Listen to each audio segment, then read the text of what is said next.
Hormanglar bolalar, ishlayapsizlarmi? Assalomu alaykum. Keling aka. Yaxshi kelyapsizlar? Va alaykum assalom. Buni kiloligi bor, a? Bor, kiloligi bor. Shu kiloligingizni bering. Xo'p bo'ladi.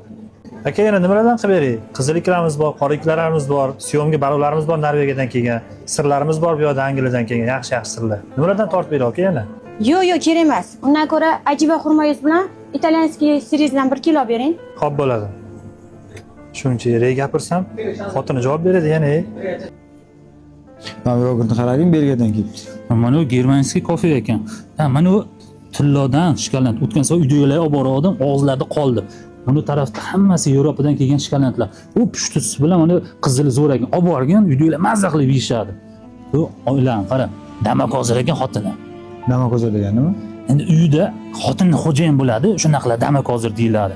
Landavor erini oladi. Kelgandan o'zi jam turibdi, xotinni savdo qilyapti. Bor bir boshi shunday xursand shunaqalardi. Sizlardan общий 650 ming bo'pti. 650 ming? Ha, bo'ldi. 650 ming. 650 ming. Aka, hosob ekanlar. Noto'g'ri gumonga borib qo'yaman.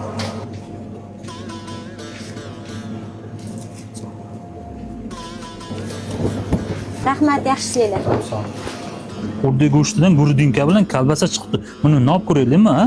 Ana qara, yeri saqov ekan. Noto'g'ri xayolga borgan ekansiz. Yo'q. Soqolmi ekan? Noto'g'ri gumon qilibman-da. Buni olaylik.